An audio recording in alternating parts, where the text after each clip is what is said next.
On les appelle les cadets du RSMA. Leur hymne résonne depuis hier. Tout au fond de la vallée, il n'y a que la nature pour s'occuper. Ce matin, c'est atelier tressage et préparation du Ahim 1. Ce matin, j'apprends à tresser les OIMI. C'est des paniers pour mettre le main, comme le FEI, le POA.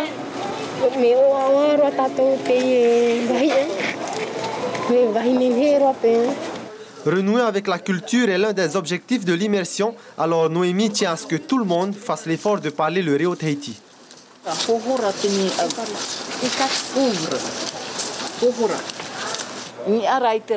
Je leur apprends notre langue.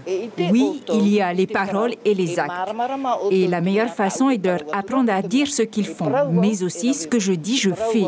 Il ne faut pas balancer les mots n'importe comment. Coupés du monde pendant 3 jours, les 23 cadets vivent comme des soldats, en communauté et surtout sans Internet. Au début, on était un peu timide et là, maintenant, ces temps-ci, on s'est plus rapprochés.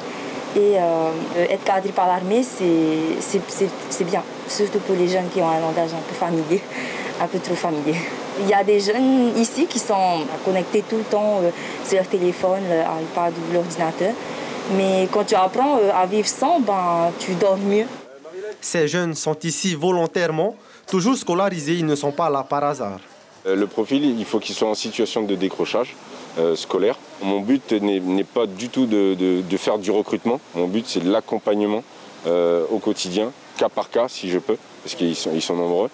Et le but, ma mission première, c'est éviter le décrochage scolaire. Et la mission finale, c'est la validation du diplôme à la fin de la scolarité. Cette immersion assez spéciale est la première de l'année. D'autres sont prévues jusqu'en juin. En attendant, l'hymne des cadets du RSMA résonnera encore tout au fond de la Papineau jusqu'à demain.